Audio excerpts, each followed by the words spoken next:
छक्का पाकिस्तानी गेंदबाज शाहिद अफरीदी को लगाकर दिखाया कितना दम है।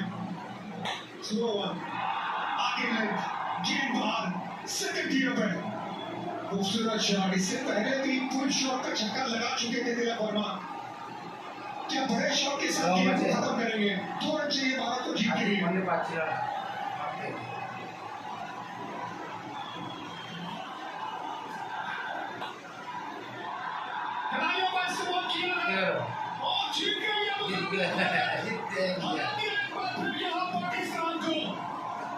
जीत के लिए चाहिए ताकत और विश्वास, और हार के लिए तो डर ही काफी है।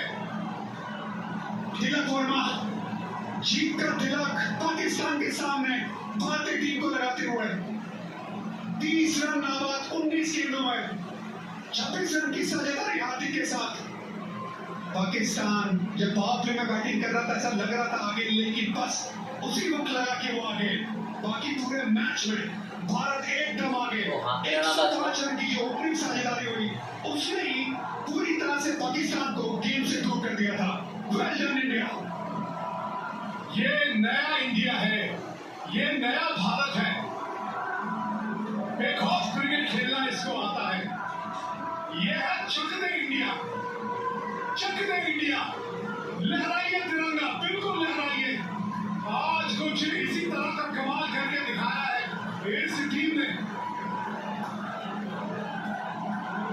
174 में 4, 6 विकेटों से ये मुकाबला यहाँ जीत लिया है भारत ने, हरा दिया यहाँ पाकिस्तान को।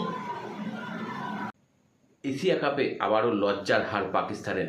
আবারও একবার পাকিস্তানকে কোথাও যেন কুত্তার মতো হারালো ভারতীয়রা। হ্যাঁ, সেই রকমই কথা।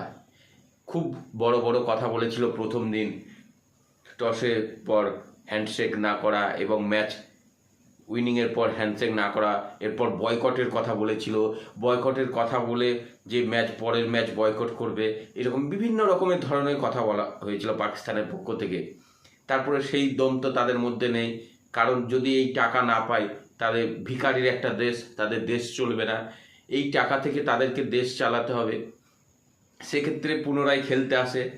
খেলার আগে সাংবাদিক বৈঠকে প্রথমে উপস্থিত হয়নি, খুব টালবাহানা নাটক দেখিয়েছে, কিন্তু সেই কুত্তার মতো হার তাদেরকে আজকেও হারতে হয়েছে। প্রথমে টসের পর্বে পূর্বের দিনের মতো, প্রথম খেলার দিনের মতো আজকেও হ্যান্ডশেক করেনি সূর্যকুমার যাদব।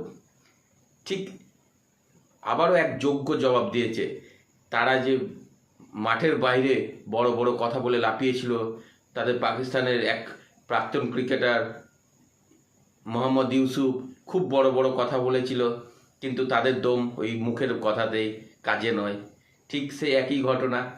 হ্যান্ডশেক করেনি প্রথমে টস পর্বের সময়, এরপর ক্রিকেটের মাঠে খেলতে নামে নির্ধারিত 20 ওভারে 171 রান করে 5 উইকেট হারিয়ে। তবে বেশ কিছু ক্যাচ মিস করেছিল ভারতের প্লেয়াররা। তবে সেই খেলাকে কোথাও যেন পাত্তাই দিল না।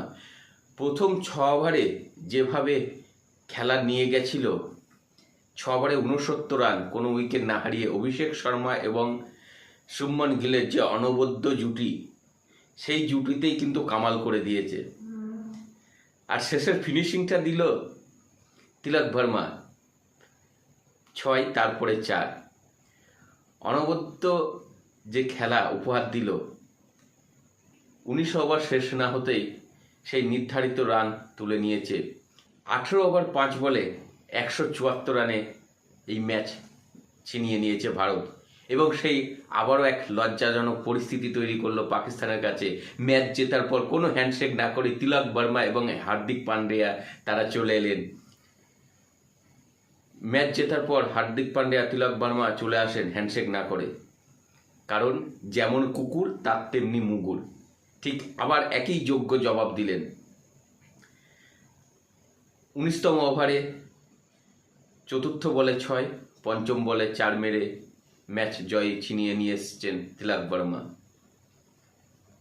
অনবদ্য অভিষেক শর্মা 74 রান, এছাড়াও শুভমন গিলের 47 রানের শুরুয়াতটাই ছিল এক অনবদ্য ইনিংস। সেই অনবদ্য ইনিংসে ভর করেই এই জয়। তবে কোনো মুহূর্তের জন্য মনে হয়নি যে আমাদের দেশ হেরে যাবে, কারণ সবসময় আমাদের 11 জন মাঠে যারা ছিল তারা যেমন ভরসা জুগিয়েছে, 140 কোটির মানুষের আশা প্রার্থনা জিতিয়েছে। কারণ পাকিস্তানের সঙ্গে যুদ্ধের ময়দান হোক বা ক্রিকেটের 22 গজের ময়দান, কোনো জায়গাতেই 1 ইঞ্চি জায়গা ছাড়তে নারাজ। কোনো জায়গাতেই তারা সেইভাবে জিতে উঠতে পারে না, বিশেষ করে বিশ্বকাপ বা এশিয়া কাপের মতো খেলায়। এই খেলা নিয়ে বিতর্ক তৈরি হয়েছিল অপারেশন সিন্দুর, পেহেলগাঁও হামলার পর যে পাকিস্তানের সাথে খেলা নিয়ে একটা বিতর্ক তৈরি হয়েছিল। বিসিসিআই ঠিক করেছিল যে না, খেলা হবে। তারপর কিন্তু একের পর এক যোগ্য জবাব, প্রথমে গ্রুপ পর্বের ম্যাচে এবং তারপর সুপার 4-এর ম্যাচে সেই যোগ্য জবাব দিতে শুরু করেছে। তারা বড় বড় কথা বললেও তারা যেমন কুকুর সেরকম মুগুরের মতো উচিত শিক্ষা দিয়েছে। আবারও সূর্যকুমার যাদবের দল, ভারতীয় দল, এরকমভাবেই পাকিস্তানকে কুকুরের মতো শিক্ষা দেওয়া হবে, এমনটাই দেখা যাবে। আবারও যদি সামনে মুখোমুখি হয়, এইরকমভাবেই তাদেরকে হারাবে ভারতীয় ক্রিকেট দল। আজকের প্রতিবেদন এই পর্যন্তই। দেখতে থাকুন দ্য ঘোষ শো।